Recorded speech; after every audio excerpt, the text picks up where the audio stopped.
Welcome, friends, to another episode of the MSP Tea Room with your hosts, Tara and Dean. Tara, what are you drinking today? What's in your teacup? It is not tea. It is actually iced coffee. So no tea for me today, sadly, but I'm ready to spill a little bit. What about you? I'm drinking actual tea for once because I'm sick. So Oh, normally it's fake tea. Today's real tea. well, welcome to being sick after events, because that is a thing that we deal with. Yeah. So today, I know everybody's sick of hearing from us, but today we wanted to cover a really packed May for both of us. We had a lot of stuff, and two things in particular that ended up bringing us to two different continents. We were at MSPGeekCon in Orlando for the third time around, and then, well, you were there first because you did more stuff, but then we were both in London for the MSP Show UK, which was a lot of fun. We're back now, both exhausted, both worn out. So before we get into anything, I have a question for you, Tara. How did you like flying to the UK? What did you think of your airline experience? Oh, we're starting here. Okay. Hi, Mark. But yes, how do I get that to go off my screen? I need to not look at that stuff. I get so distracted. But anywho, so yeah, I mean, I don't know. Flying is flying. It's a means to an end, I guess.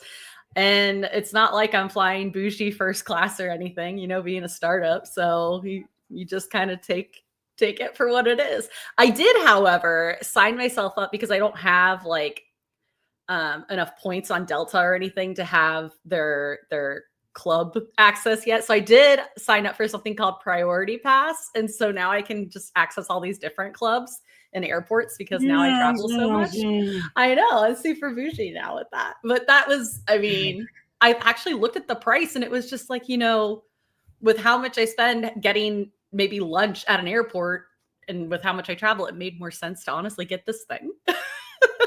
As a longtime Southwest customer, I too have benefited from luxurious lounges. As all of you Southwestern customers know, our lounge is the entire airport terminal. We don't need a special pass.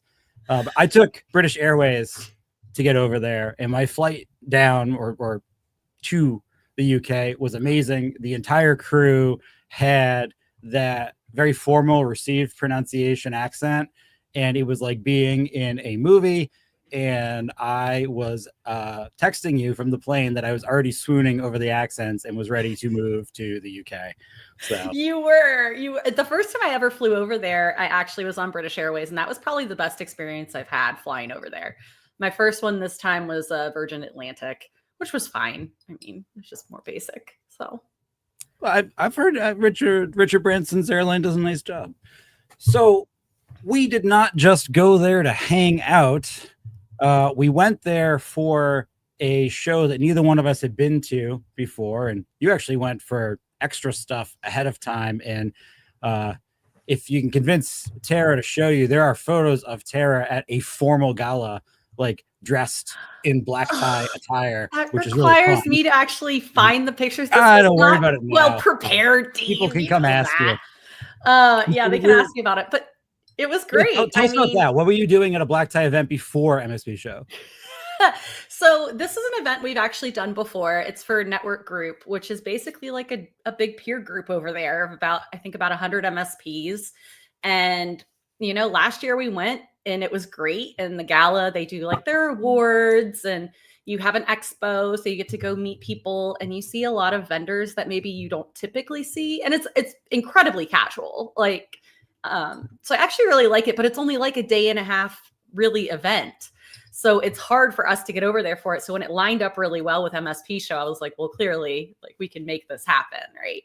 So I do love it. And I get to wear ball gowns. So, and all the men look like they're like James Bond. It's so fun because we never get to do that in our industry. No, we never do that here. So casual. So it's a little fun to get dressed up and hang out. What's that newer one that Robin started? Titans of Industry. I've seen photos. That looks like it's semi black tie formal.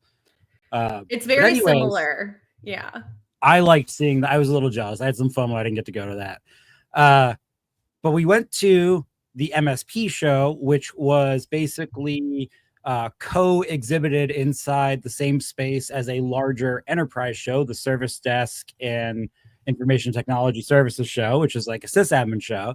Yeah. And that whole thing was a massive expo center called XL, which we got a little bit lost in the first day we were there, and then ended up doing some OPSEC and snuck into a Gartner conference, and then almost got thrown out. Security approached us, and then you and me like instantly were the rule followers, being like, "Oh, we're so sorry." And Anthony was like, "What are you listening to them for? They can't stop you." As he just walked away. So all of this led up to us being at the show. They wanted to throw us out because we were being very sketchy. We were trying to find where the expo hall was to just go see the ImmuBot booth and like kind of get our bearings, because this place was enormous, right? And there were, I think, 4 conferences going on at once. So they're all on different floors and different levels. And of course, Dean's you were taking pictures, weren't you? And Anthony's like counting the APs they have. And he's counting all there was like 1 AP every 20 feet. It was like a Meraki. And I'm taking pictures of them.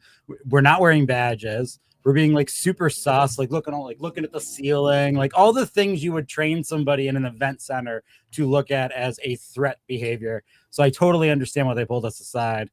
But yeah. Pulled us aside. They stopped us on the escalator. Like we were getting, it wasn't to the side, it was in the middle of people. And then I was like, oh, we're looking for this show. And when I said the name of it, they were like, we don't know what show that is. And I was like, the guy said it's upstairs. So we came upstairs. At that point, we didn't realize how big the facility we were in was and how many shows they can have at one time. This is a place that could have I think about like 20 different events going at one time, large events that like we're used to in over here in the States.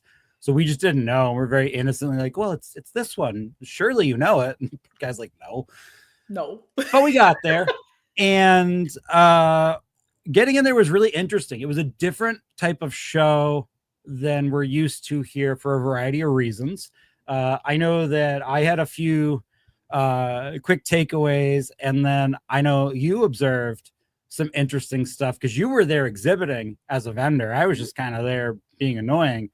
Couple of things that stood out to me, and I'm interested to see what you thought about this. So first of all, just having us sandwiched in the same room with enterprise IT, I really liked. I think that the MSP space, we sometimes circle the wagons on our industry's different and special, which some of it is, but we do that sometimes in an exclusionary way. And it was just kind of nice being around other support people. They just aren't a profit center, seeing their tools, their products, having them wander over, talk to us. It was interesting seeing what they were prioritizing on the other side of the show over the MSP side. I thought that was kind of cool.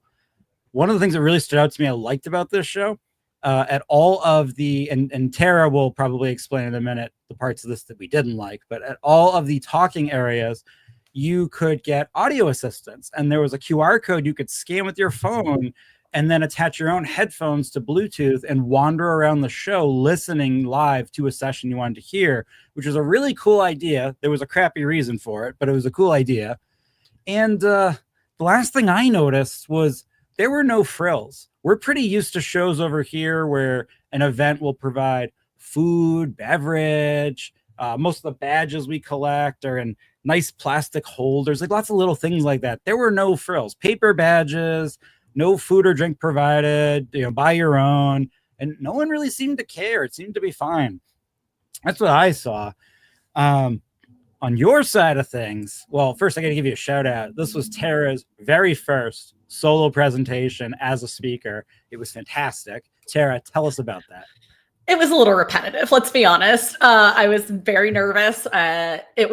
I think it went okay though, and people seemed to react well to it. And afterwards, there were quite a few people in the audience that actually had neurodivergencies. So they approached me after and we kind of chatted about it. And that was really lovely, actually, just to talk about their experiences. And, one gal was telling me how the last company she was at, she didn't tell her bosses and she didn't tell the leadership team that she's autistic. And she's, there's very specific things that kind of trigger her, or easier ways to help her with getting her job done or accommodations. And she's like, And I told my newer bosses, like when I changed companies, and we were just chatting about that. And I thought it was so lovely because this is stuff I wish was less taboo.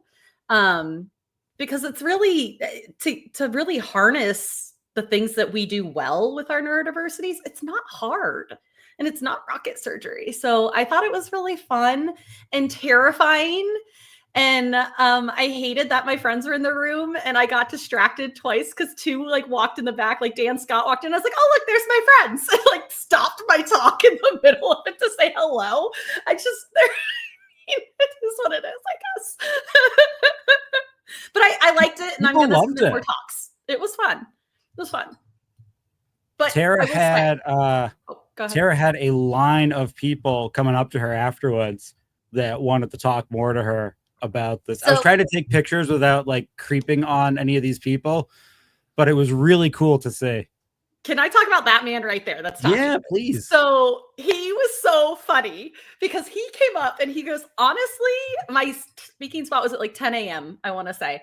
He goes, I looked at all the 10 a.m. things and nothing sounded good. Nothing sounded like anything I wanted to go watch. He goes, and I was like, well, I'll go watch hers. It sounds like the least bad of them all. And when he said that, I was like, oh, well, came in with really low, expectations here. And he was like, I loved it. It was one of my favorite talks of this week. And that made me feel really good because I guess it was something no one else was speaking on. And he's like, and I've never really thought about this because he's, he doesn't have a neurodivergency. So he's like, it was a nice change of pace, I guess. So that was kind of nice. And I think that just goes to show, and Tara and I, quick sidebar, like to encourage all of you to participate in communities. And this is one of the reasons why you never know the one person who you're going to have an impact on where they weren't intending to have that impact, and neither were you. And maybe they leave thinking differently about something, and that affects a few more people. And that only happens in this case because Tara got up and shared and claimed she was terrified, but I will just say for everybody, Tara looked confident AF up there. So if she was terrified, you did a good job fooling everyone. Well, I did that thing. It's something I've done before when I was on a panel last year at MSP Geek. I picked one person in the crowd and I basically had a conversation with them. And last year it was Martin Kia, one of the guys who founded MSP Geek, because he and I are just good friends. So I would look around the room, but I would talk directly to him. And during this one, I did the same thing. I picked one gal that was sitting like 3 rows back, and I basically spoke to her, but I looked around the entire room, and she's one of the ones that came up to me afterwards, and we had a little chat. And I was like, you were actually my person I was talking directly to. I don't know if you realized that. Just makes it a little more comfortable. So you weren't just there as a speaker. You were also there because of, I don't know, some product that you work for a little Emmy. Yeah. So we sponsored and oh yeah, look, there's us. Oh God, you really did take pictures of everything, didn't you?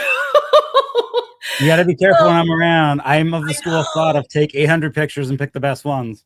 I know, it's funny. No, so it was great. I chose to be next to one of the theaters, which for better or worse, I guess on that, the noise was kind of a problem because do you have a picture of the theater and kind of how open it is to everything? So that was something that was a little interesting. All the shows we've gone to before, all the breakouts and all the keynotes are in a different room, right? Sometimes you'll have just a little area set up where people can do like a quick fire or something like that. But these rooms, quote unquote, were actually in the middle of the expo hall. So it was very loud. And that was something that kind of, just as a speaker, I don't know if you had this issue, it kind of threw me off a little bit because there was so much noise happening in the room. But I do like the headphone thing. So Chris Cook had told me he was wandering around the hall and he didn't make it into my talk until the end. And he's like, but I listened to the whole thing on my headphones. I didn't even know that they could do that at that point. And I thought that was such a cool thing. Yeah. And I do really wish he had a good idea for it. He's like, I wish they would show on the screen maybe how many people are like tuning in remotely, because you could do it even if you weren't in the building, it seems like. He's like, that might help. And, you know, my room was luckily full and yours was full, but it's just like, if you're, I mean, I saw people that were there that maybe had 5 to 8 people in their talk, and that can be kind of disheartening, I would think, right? In a room that seats 50. Well, and to give people an idea, this was just from me sticking the selfie tripod up above the Emmy booth. That's just maybe showing you a third of the overall space. It was a very large area. And, you know, my fault because Alexandra, who was our, you know, liaison for everything, was wonderful and had tons of resources. I didn't ask. I made assumptions about how the speaking would work. And so not having a slide, you know, projector with a big screen threw me off. Not having a microphone on my ear I could talk with threw me off. The volume from everyone else threw me off. And it's because I didn't ask. So good lesson. If Ray Orsini was here, Ray would get on the camera right now and say, Dean, stop making assumptions. And see, that's what I get for making assumptions. Yep. That was not my favorite way to present. But the interesting element of that setup as a vendor, no one's getting pulled away from the vendor hall. And there's advantages and disadvantages to that, but there was no ebb and flow from the vendor hall. And that kind of brings me to one of the things I observed, and I'm curious, you as a vendor persona, what you thought of this. I found as I wandered around this show, attendees were really, really eager to talk. They didn't have that tired, dead-eye stare that we get from a lot of MSPs at shows over here who are just like completely saturated and fatigued. There was this freshness, people were going up to you and like, tell me what you do. And they meant it. And they would stand there for 5 minutes before they wandered away. I'm not used to that. What did you think of that as a vendor? I think you hit the nail on the head. It was so refreshing. And I think a lot of it has to do with it all being in that one big room, right? But it wasn't, I would say it wasn't chaotic. Like it could have gotten chaotic very quickly, but they had a lot of spaces and tables for people to just sit down, pull out a laptop. They had coffee bars. There were different vendors that had like baristas in their booth. So I think there was a really nice balance of having places if you needed to kind of like step away. The show bar. So on the other side of that, they had a coffee bar where you could go buy yourself little treats. And I did that a few times. And I really liked that. And we did, I mean, our traffic definitely ebbed and flowed. Most of the time it was kind of chaotic because you guys know that we're a small team. So Dean jumped in and like helped talk about EmmyBot being an OG user of Emmy. But I really enjoyed it. Honestly, it's probably been one of my favorite shows to do, even though the noise just from my ADHD-ness, it's very distracting for me.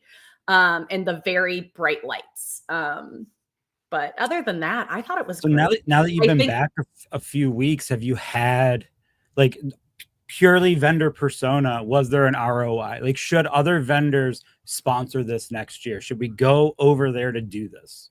So I can't give you specifics on if there has been an ROI yet, but what I can tell you is we signed up for next year before leaving. So a lot of that has to do with the price of it. It's not outrageous. It's, you know, I've told Brett that we went in the wrong industry because of how much some of these companies have to make on throwing events, but it didn't feel like anyone was price gouging us on anything. We had amazing conversations. And on top of that, because it was co-located with SITS, you get to talk to a lot of people maybe you normally wouldn't. And I had people come up and say, well, I'm not an MSP, but then you start talking to them and pulling things out. And I think you had similar conversations, and they are actually MSPs. They call themselves something different. So it was really interesting conversations, I think, in that respect. In the vendor variety, there were so many people there I had never met or seen or heard of because they're not based in the US. And I think that works also in our favor going over there, right? A lot of them don't know who we are. We only met 2 people who currently used EmmyBot, and there were thousands of people at this event. So let's talk about that for a minute. So this is a recurring theme on the show. I kind of like to give Tara a hard time sometimes about her vendor privilege.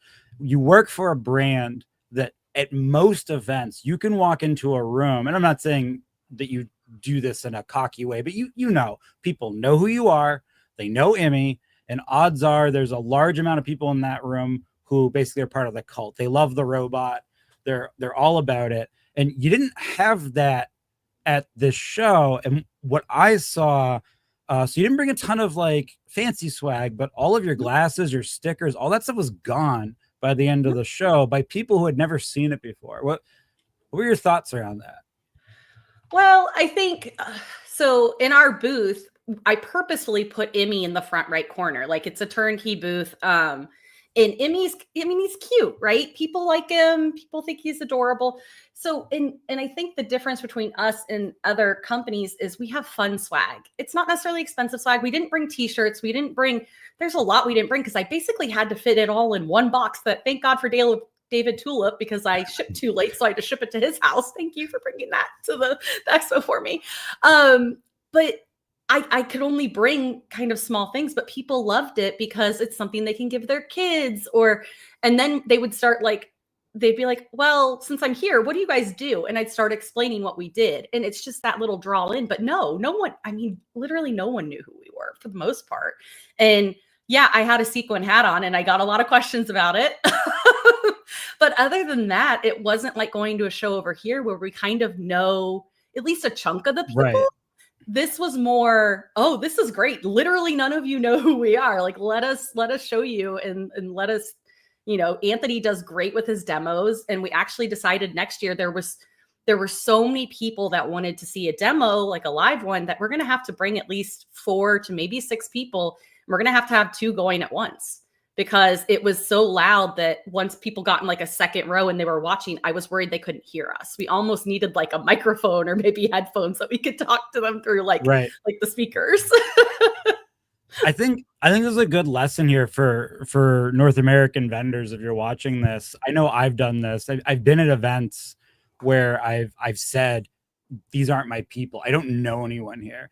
And the first reaction is to think, like in my case, I can't be my Hawaiian shirt Clown Dean because people don't know me, or you can't be Glitter Hat Tara Dean because people don't know you. And that is one way to look at it.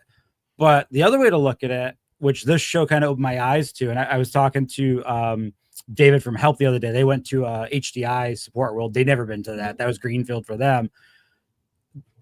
They aren't your people, but they were by the end of the show. And now you have a bunch of people that do know who you are, that are not just coming to hang out at the booth and talk to you because they're already paying you.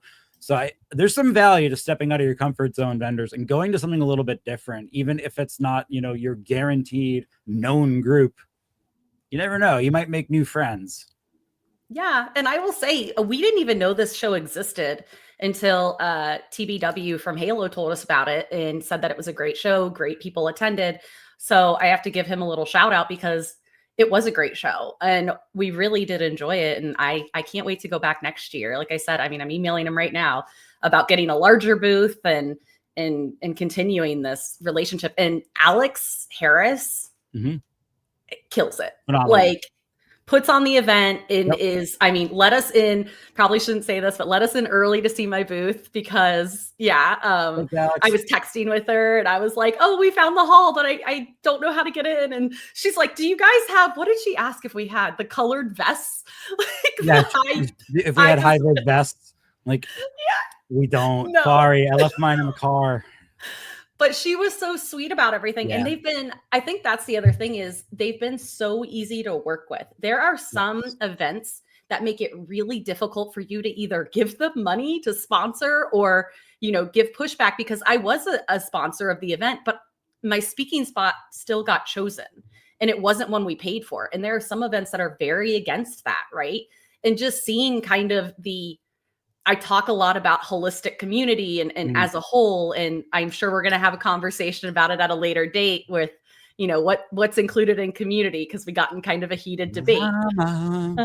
There was a little drama on a train that Dean got to witness. It wasn't really drama. It was a heated discussion about community. And, but I think you could tell they really tried to kind of bring everybody That's in. Tara on a train making the fuck you just say face to someone. Literally, that's basically what came out of my mouth. I was like, let's not do this right now. We were going to Borough Market to get snacks. Like, this is not the time to have this conversation. For once, it wasn't me stirring the pot. No.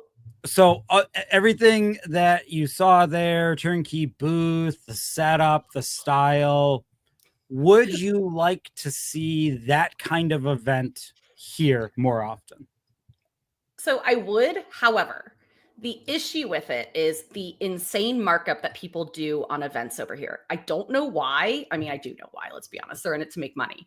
But it's really difficult, I think, to justify some of those things because the cost over here would be so much higher. So I mean, maybe if you got like how many, I don't even know how many vendors there were there. There were hundreds. I went through the website and I think there was close to 300 something sponsors listed. So maybe that's how you get the price down a bit. I don't know. Last year's data said across the entire show was like 3,800 registered attendees. I don't know that I saw 3,800 people, but definitely at least 2,000 people were at that show. Maybe not in the room at the same time, but we're at that show for sure. Well, and I did notice that at least for a few people, because I know a few people that kind of dropped in, like Connor from Renata, he dropped in for, was it Connor? No, Robbie dropped in. I saw Connor the week before. Robbie dropped in for just a day because he lived close enough to catch a train in. So some people only came one day, some came both because their tickets were free, right? So you had that flexibility to come whenever suited you. Well, that before we switch to GeekCon, that's one of the other major differences. Traditional trade shows, for those that haven't gone, and what I was telling people when I got back, if you want to get an idea of what this was like, Jira, ServiceNow, Salesforce, they do regional like conferences. Their regional conferences are still like 400, 500 people. They're free. Just go to one and you'll get more of an idea what I'm talking about. They're more than one day, but it's not like a typical MSP event where there's scheduled after events and parties, and you kind of got to stick around for all 2 or 3 days. There's much more of a sense of come whatever day you want to come for. But I think all that, this was a professional events company that puts it on. So it is a profit center for them. And so clearly they made some money, which shows that dream idea of being able to have an event that adds value, that's big, that's interesting, and still makes the event host some profit might be possible. So there might be hope for us. I think there is. And the other thing I think that helped with keeping the price down, though, if you think about it, is there were no real evening events at it, which was great for me from like a vendor perspective, because I mean, at the end of events, at the end of the day, we're all expected to go out and go to these big parties and go see, you know, whoever's playing the whatever, the last night or the welcoming night and hang out until midnight or 2 a.m. But we didn't really have that. So we got to go and kind of decompress and have a nice dinner. Like we went out and celebrated my birthday. Go to bed at a reasonable time. Go to bed at a reasonable time. We got to go out one night for my birthday and Darren from Scalables, like joint birthday dinner out at a steakhouse, which was are just amazing. Lovely. Thank you for introducing me.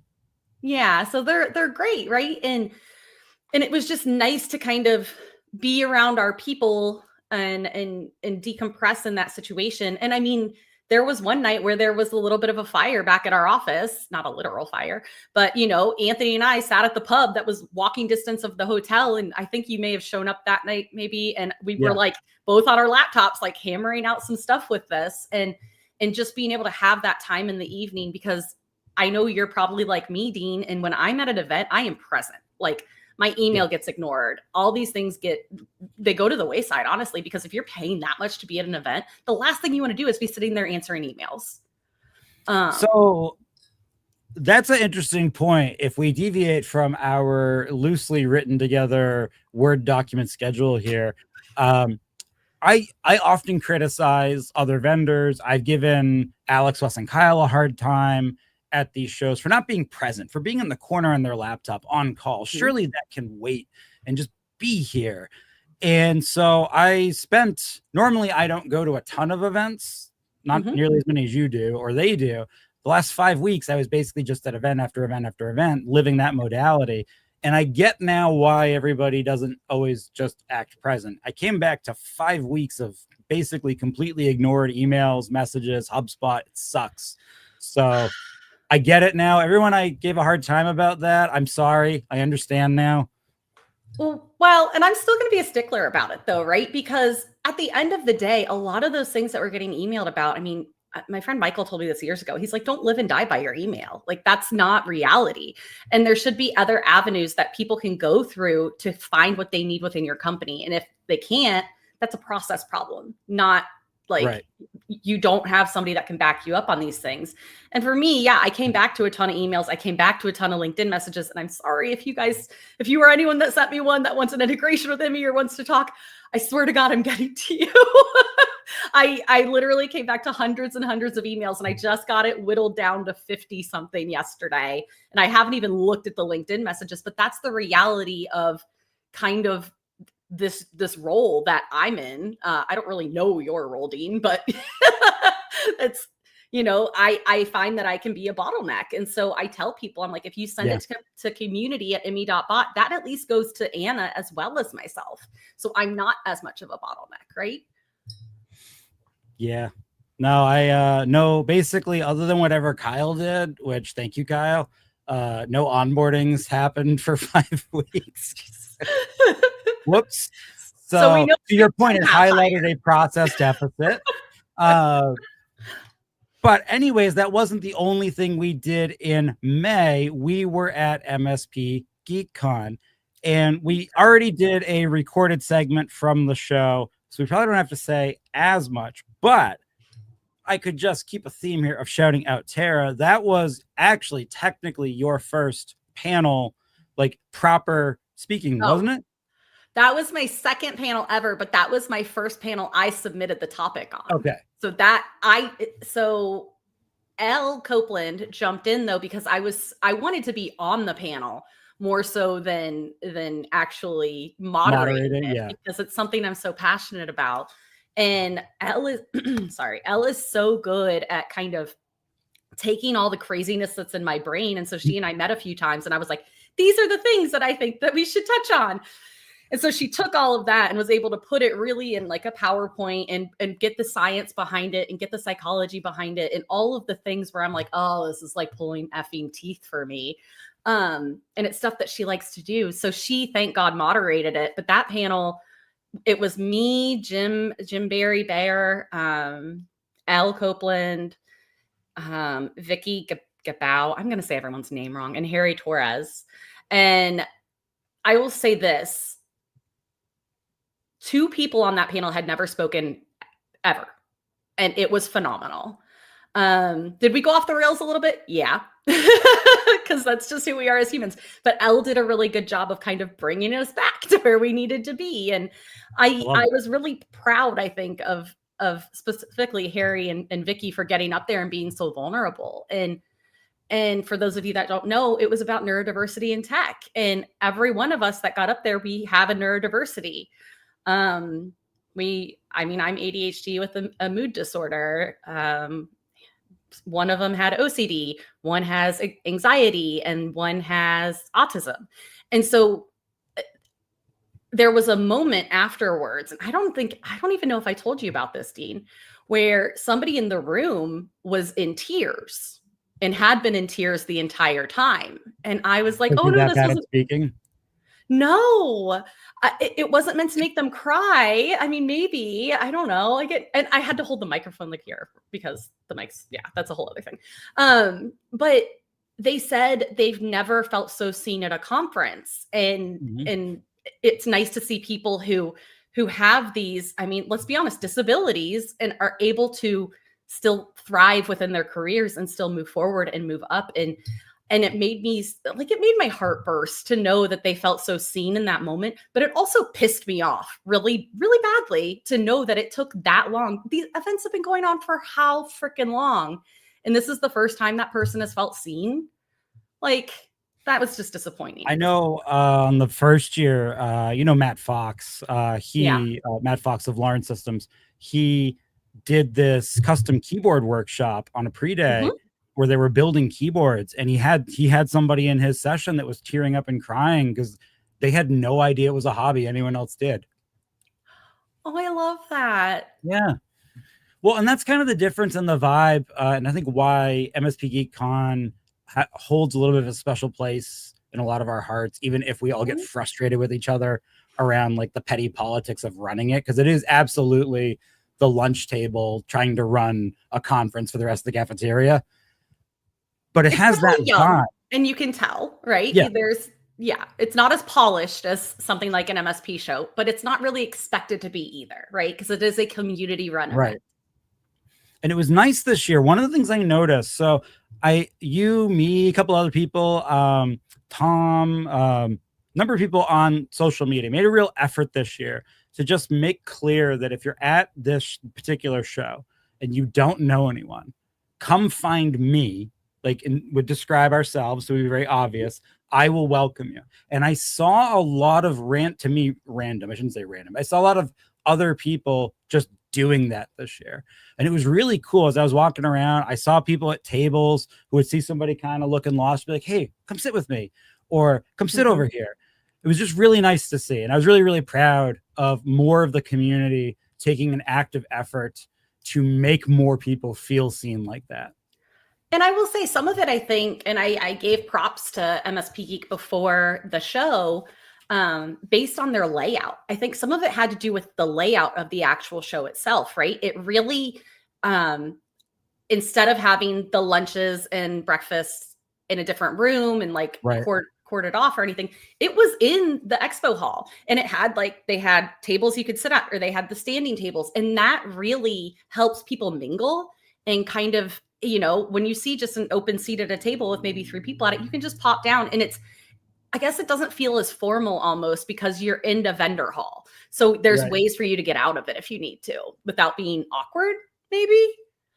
So I like the standing tables. While you're talking about tables, why don't you talk a little bit about the community tables? I know Amanda kind of was organizing that. I called her table mommy, which aggravated her, just like you didn't like being called travel mommy. But listen, if you're going to take charge and tell me where to be, I'm going to abdicate.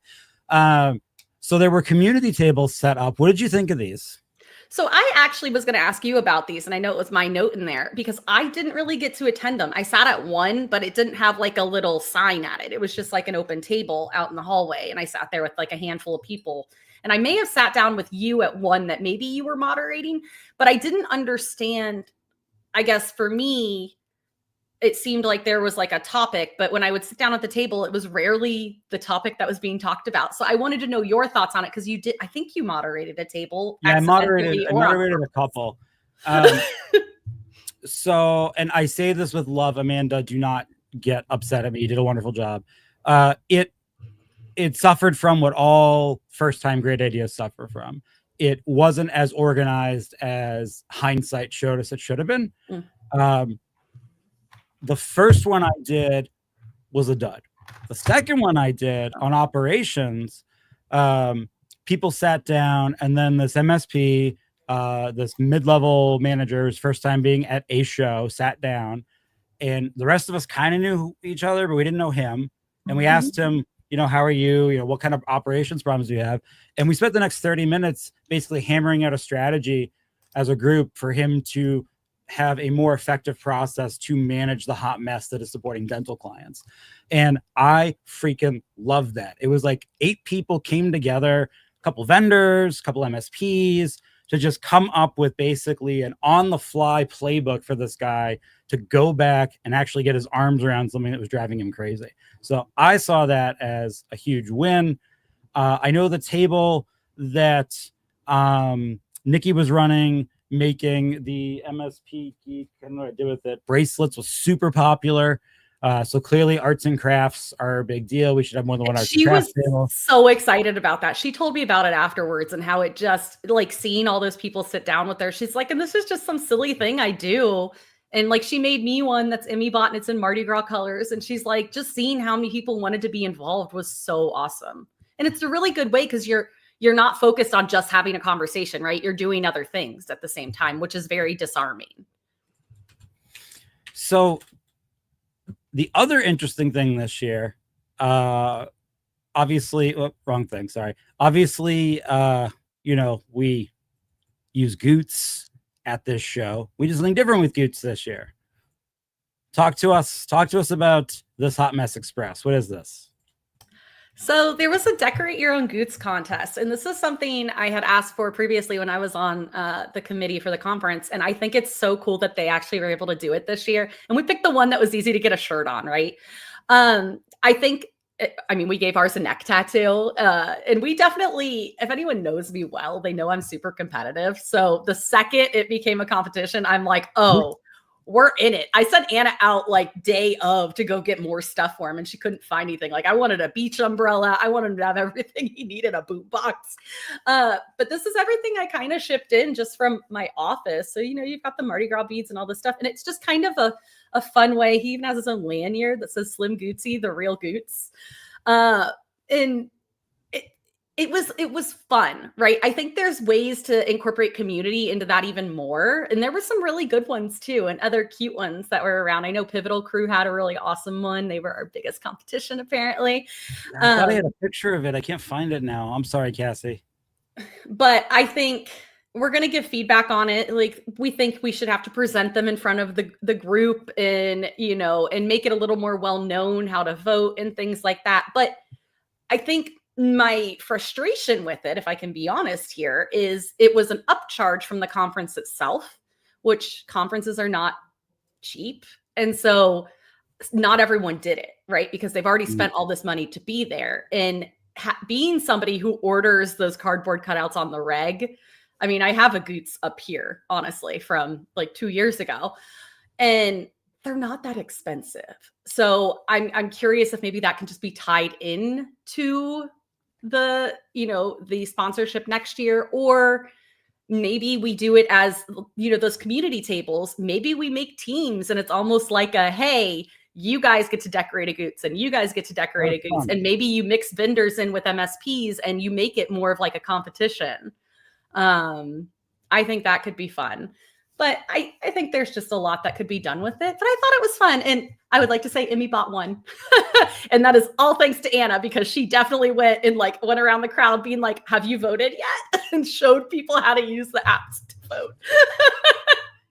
What did you think of the lightning talks this year? We've seen that more at other shows over the last year and a half or so, as I think a combination of a way to give more people an opportunity to speak, and also a way for the show to kind of hedge its bets if some of those people maybe aren't polished enough to be in a big room or an unknown factor. What'd you think of them at GeekCon?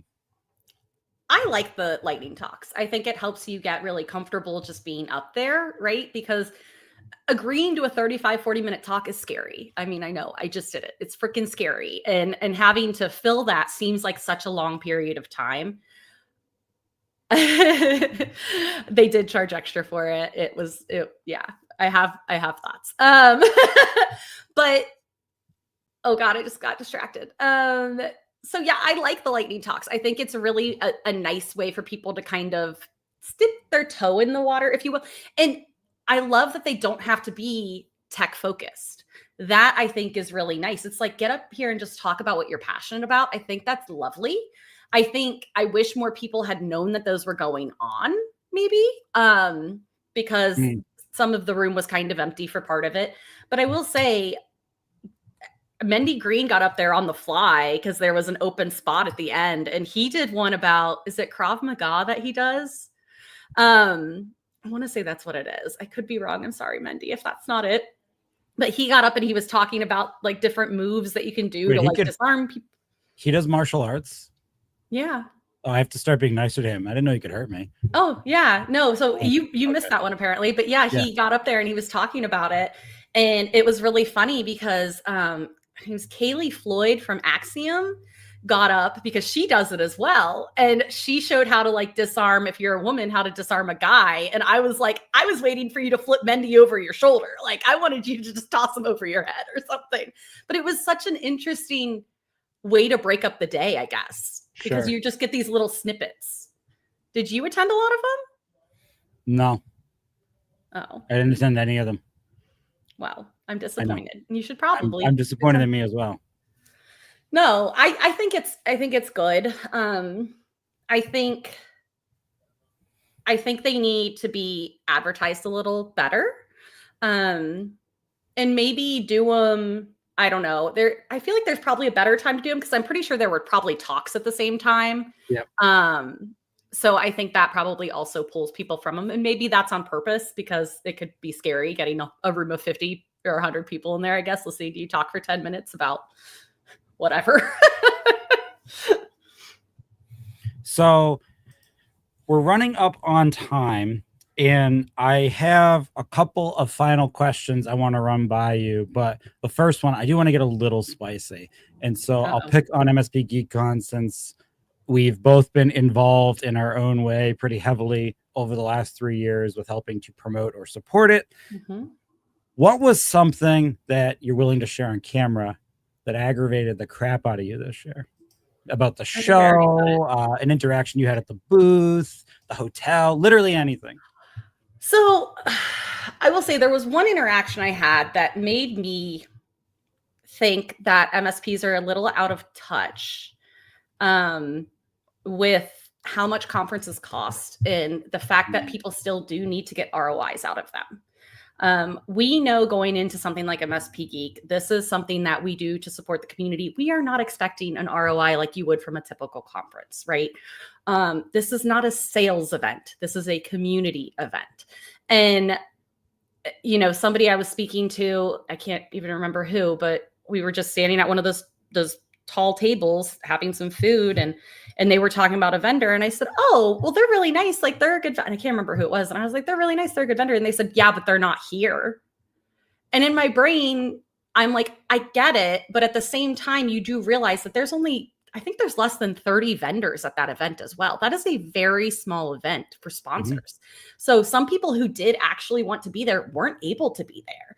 And just hearing kind of the blatant disregard for these other vendors and people in our space who just, maybe it didn't work in their budget. Maybe they signed up too late. Like there's all these different things in play. I think immediately going to the negative isn't great. And that did frustrate me, actually. That gave me a really ick. That gave me a bit of an ick. What about you? Did you have anything that frustrated you, annoyed you? Oh, there's always stuff that frustrates and annoys me. The point you just made is something I like to remind people. At the MSP show we were at in UK is a great example of this. The sysadmin side of the world, your Atlassian, your Jira, your ServiceNow, all of that. These are companies that are probably going to be at 3-4 trade shows of that size at one time because they can afford to do that. And we do have some vendors like that on the MSP side. Some of our bigger ones like Sophos, SonicWall, Microsoft, that level of vendor can afford to do that. But even our big vendors, even our Kaseyas, our ConnectWises, our Ninjas, they're big. They're not that big. And you start having to go to a lot of these shows a year, and your event budget can easily be $500,000 for that size vendor. And they have money, but they don't necessarily have that much money allocated to just throw away. And those are the big ones. The average vendor in an MSP show is under $10 million in revenue. And just like you at your MSP watching this, not like they're printing tons of excess profit. And this type of stuff comes out of SG&A. It is not necessarily going to come out of your COGS budget if you are an MSP. So, you're spending profit dollars to be at these events to hopefully buy more customers and profit dollars. And I just think that's worth explaining because I didn't know that as an MSP for a long time. I assumed all vendors were at that size where you just had an endless supply of fund money. And even those vendors that get investment and funding, from evil PE, it's not like the PE group hands them $100 million check and says, go burn all of this on Ferraris at a trade show. We see a few vendors do that, but that's not really a typical thing. So just worth reminding everyone. It's definitely the exception, not the norm, right? So I really wish that conversation had gone a little, and I didn't have, in the moment, I think I was so stunned, I didn't have a good response. And I was just like, oh, okay. Well, at least you didn't get arrested. We'll get it kicked out. I saw that you found a picture of your black tie event. Yeah, put that up. This is fun. We never get to do this. Hold on. Wait, just can you put it up? There. Oh, there. Hi. So that's me going like this. Yeah, who are we looking at? With what? Who else in the picture? Oh, Connor from Renata and Anthony Baroni from Elastic IT. So, you know, I said every man in there really did look like James Bond. They all were in tuxes. I think Anthony hated me for it because it took up like a whole suitcase for him. So, and if you've ever tried to travel on trains through the UK, you know how much of a pain in the ass it can be to have two suitcases when one is, I mean, my ball gown, literally, if you look at the bottom of it, it's like crinkled. So I rolled it in a ball and shoved it in like a part of my suitcase. So it worked well for me. But yeah, we should do more events where we get to get dressed up, even if we're going bowling or something. I've always had a dream of going bowling in a ball gown for some reason. If we can make that a thing, maybe that'll be an Emmy thing. Bowling in a ball gown. All right. Oh, it'd be so fun. Well, we're running low on time, so I'm going to put a question out to the audience. Put it in the comments, either on the LinkedIn event or on the YouTube replay. And basically just want to know, would you rather attend a stripped down, well-organized free event, or one that we typically see here with all the dinners and all the fancy stuff? Let us know. Curious to see what the North American audience is into. I'm curious to see what people. So we've had this talk, and I think you and I have had it, Dean, and I actually know you and I have had it. And it's one of those things where we don't all have to be Microsoft. We don't all have to be getting Taylor Swift to come play at our conferences. We don't all have to get the Killers or whatever, even though I would love it. It's what do you value really at the end of the day? And I don't know. I mean, I know as an attendee, even I was exhausted by the end of those days. And then you think about it and you go to those late night things and then you miss the first few sessions in the day and the keynote that sucks for those speakers. So I am curious to see if we're going to see a change in the industry. Free. I just want to say hi to you guys. I love that. And we just want to say hi to you. I think those events, and I think MSP Geek is a really good example of this, how you don't have to have a ton of money to do something really impactful.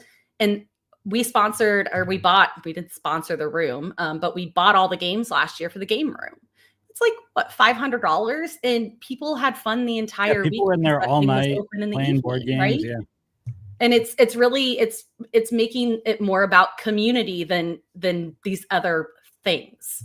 Sure. So I'm curious to see kind of how everything goes moving forward. So as we are wrapping up here, thank you to MSP GeekCon. Thank you to MSP Show for having us. Thank you to the network group for letting Tara dress up all fancy. Thank you to Halo for being a big enough deal over in the UK that they could give Tara the fancy experience. I know it made her happy. She didn't stop talking about it. She loved going to see your office.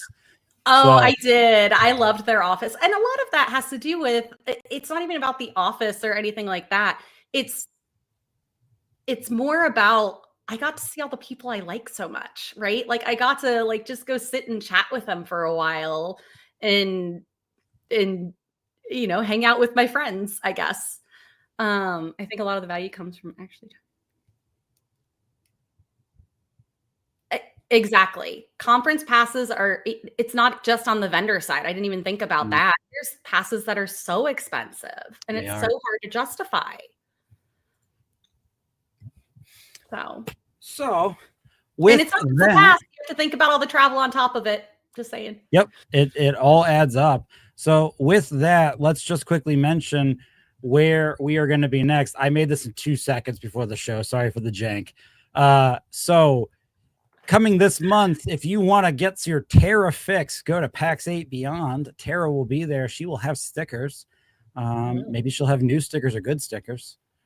I don't know if I have new stickers, but I have t-shirts. And then they are good t-shirts. After that, I'll be starting a new live stream with Empath called Managing Up. Joey, our marketing guy, backed me into a corner to make it 80s themed. And I went all the way into that because I like getting dressed up. And later this month, you can see Tara again at Flow Roost's RPA and automation conference, and Tara will have more stickers. I'm sure. I love that you all have stickers at both. That's really funny. And ask Tara about these Emibot button downs. A certain team member at Emibot, was it Jason, felt that no one would like these, that these are the crap shirts and people would only like the logo shirts. And well, you're wrong. These are the best ones. He didn't say they were crap. He didn't think people would be as interested in them as they are t-shirts. But we did, for those of you that don't know, not to like self-promote, but we started a merch store for Emibot because those shirts are a little too expensive for me to bring to shows. What's the address for the merch store? Oh God, that's cute. I think it's merch. Is it merch or swag.emmy.bot or I don't know. This is how terrible I am about it. Now I'm looking. When you find the address, give Tara all your money. Shop.me.bot. And I will say I'm shocked. We've had 21 things bought off this site that we launched like 3 weeks ago. And over half of them have been those button downs. And I love that for me because I pushed to get those. But yeah, we're going to do some cool things with it. But yeah, we're also going to he didn't put it on there. Dean's not listening to me. We're going to be at PAX 8 peer groups as well after Beyond. And then the following week, Anna is actually going to be repping Emibot at the Evolve Service Manager Summit, the peer groups for that week as well. So go say hi to any of us. And Darren will be with me. I'm putting this on camera so he can't back out. Darren, founder of Emibot, creator, will be with me at Beyond. So I'm really excited for him to get out there and meet everybody. Fun. Yeah. All right. Well, that's all. Thanks, everybody. Thanks for friends coming to the tea room. This was not our spiciest episode. Don't worry. We have a few things that we will talk about probably on the next one that will offend some people. So it's probably going to offend me. Honestly, there are a couple subjects that Tara has deeply held opinions on. In some cases, I don't agree with, that I keep my mouth shut so I won't get into a conflict. And so we'll probably do that. Conflict. I'm okay with it. We will have conflict. It'll be good, but we'll see you guys in a few weeks. Bye, everybody. Thank you.